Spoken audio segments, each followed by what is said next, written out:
Hi, I'm Emily and I'm the Castle Girl.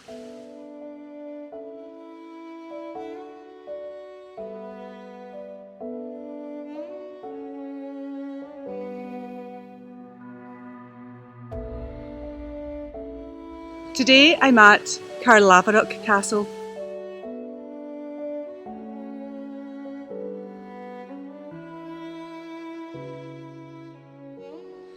Caerlaverock Castle is a medieval, ruined, moated enclosure castle. It's situated around 7 miles southeast of the town of Dumfries, near where the River Nith meets the salt marshes of the Solway Firth in the Council of Dumfries and Galloway, on the southern west coast of Scotland.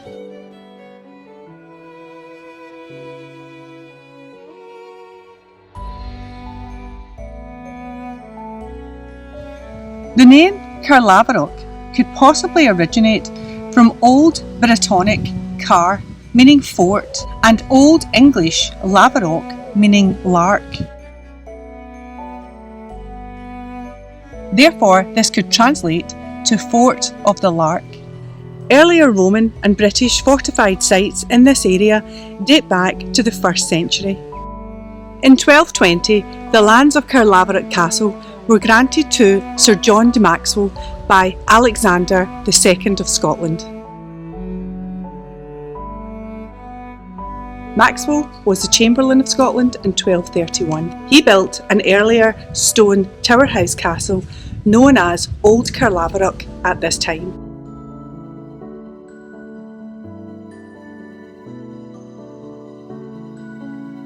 This is in the woodlands around 200 metres behind the now Caerlaverock Castle. You can still see the grass-covered foundations of this. It was a square-shaped tower house possibly, which was surrounded by a moat with a north-facing bridge.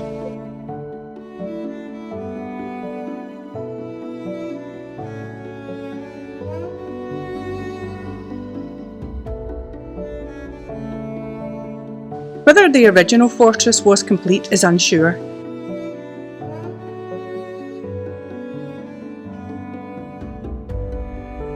But by around 1260, Sir John's brother, Sir Aymer Maxwell, began construction on a new Caerlaverock Castle.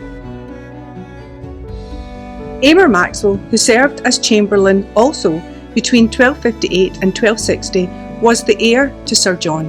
By 1270, the completed castle was the residence of Sir Herbert Maxwell.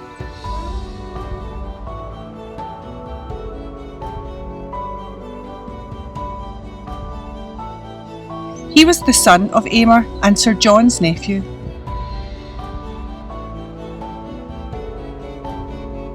The unique shape of the castle is not typical of British castles, and the architect's nationality is unknown, being triangular and in the shape of a shield with 3 sides.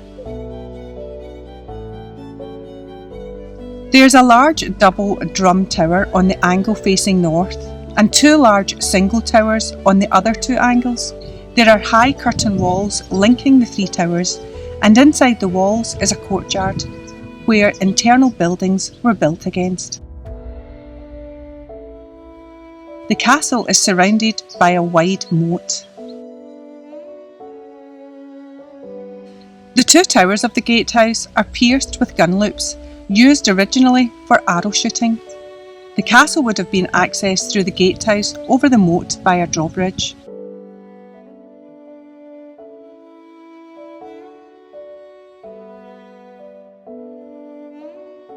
The main gatehouse was built upon natural rock, however the rest of the castle sits on a clay platform.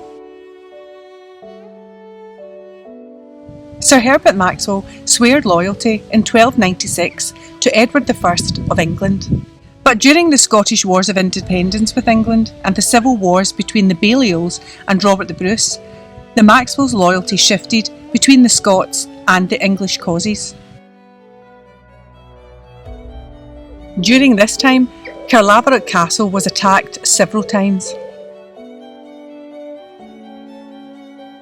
In 1300, Edward I lay siege to Caerlaverock to punish the Maxwells' resistance. The English army of over 3,000 men attacked the castle with trebuchets, one being Warwolf. This fired 90 or so cannons into the castle towers and walls.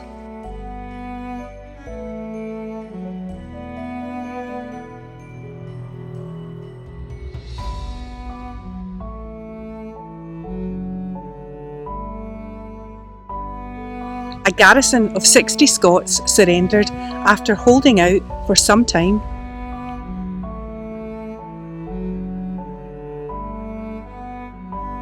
The siege is documented in the Anglo-Norman French poem called Le Siege de Caerlaverock.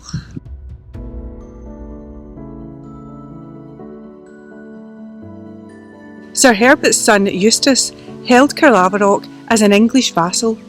During this time, he restored the castle. Eustace, in 1314, however, followed Robert de Bruce to the Battle of Bannockburn. The English, in consequence to this, attacked the castle again. However, this time they were unsuccessful. Sir Eustace feared that the castle may fall into the English hands again and control the area from with. He therefore partly demolished the stronghold and was given privileges by Robert the Bruce as compensation. After the death of Bruce in 1329, in 1333 Sir Eustace rebuilt the castle after pledging loyalty to Edward Balliol, known as the English Puppet King. The castle was a secure fortress by 1337. By 1355, Sir Roger Kirkpatrick captured Caerlaverock for the Scottish King David II and slighted it again. The Maxwells were in control of Caerlaverock by the later 1300s. And by the early 15th century, the castle was rebuilt. New ranges were built and the gatehouse was reconstructed by the mid-1400s.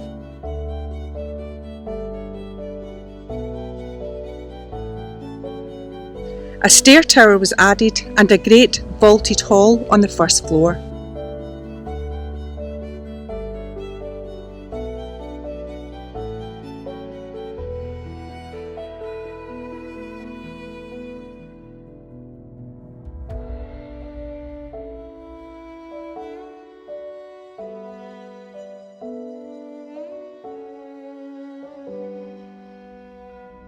By this time, the Maxwells were allies of the powerful Black Douglas clan.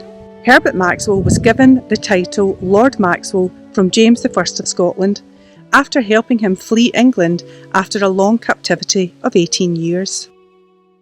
The Black Douglases fell dramatically during their confrontation in 1455. And this gave rise to the power of the Maxwells. The fourth John Maxwell took over the family, but along with three of his brothers, he fell in 1513 at the Battle of Flodden. The fifth Lord Maxwell, Robert, was one of 6 vice-regents, while James V was in France in 1536. Caerlaverock Castle was repaired and improved during this period, and the Maxwells were also chieftains of the local fortresses in the area, including Lochmaben and Threves castles. Later wars saw the 5th Lord Robert Maxwell being captured twice by the English at the Battle of Solway in 1542 and again in 1544.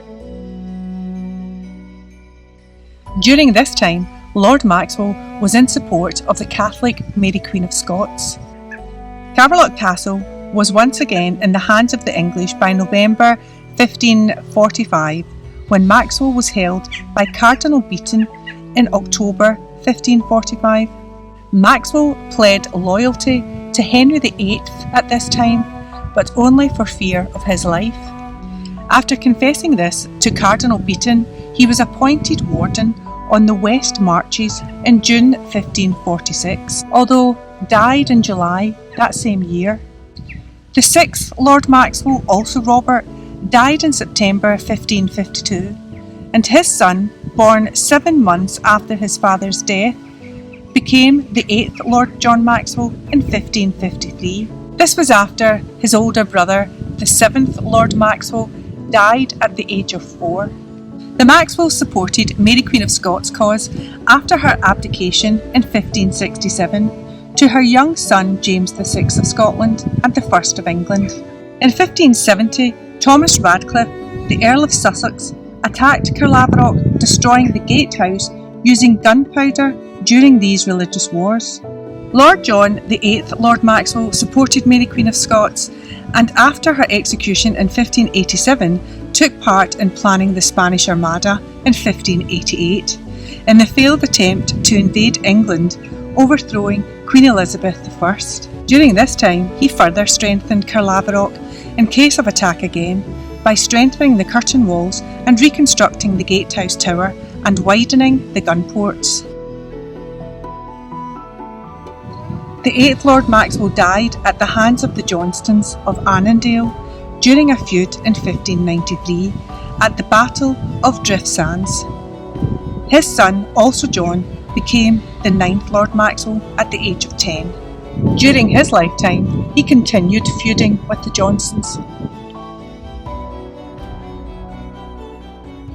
During a meeting to discuss a truce, Laird James Johnson was shot by Maxwell in the back. He was convicted of treason, forfeited of his titles and sentenced to death, although he had escaped to France during the sentencing.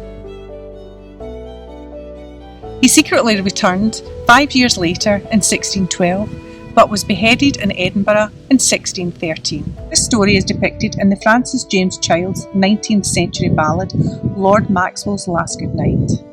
Robert Maxwell, the 10th Lord Maxwell, succeeded his brother. The Maxwells' lands and titles were restored by an Act of Parliament in 1617. In 1620, Robert was created the first Earl of Nithsdale by King James. During his time at Caerlaverock, he lavishly rebuilt the castle, adding the Nithsdale lodging.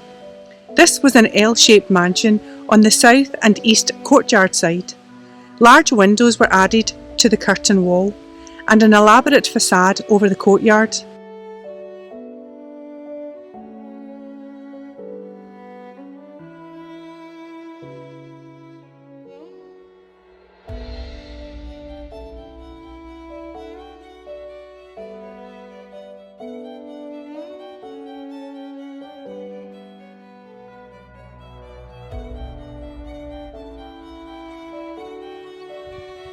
This was completed around the mid-1630s. Robert, Earl of Nithsdale, was a Catholic. In 1640, he was besieged in Caerlaverock Castle during the Wars of the Three Kingdoms by a Covenanting force led by Lieutenant Colonel John Home. Nithsdale had a garrison of some 200 men, but after 13 weeks marched out the castle due to starvation and surrendered. After being involved in further sieges, the Earl's titles and lands were forfeited. He escaped to the Isle of Man, where he died in 1645. Caerlaverock Castle was destroyed once more during these attacks, and the south tower and walls were reduced to rubble. The castle was abandoned after this.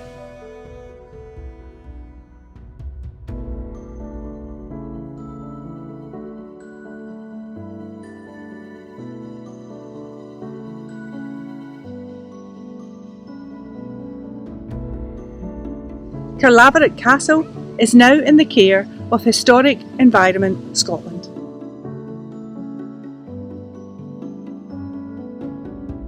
Thanks for watching, and I look forward to visiting a castle near you. Bye!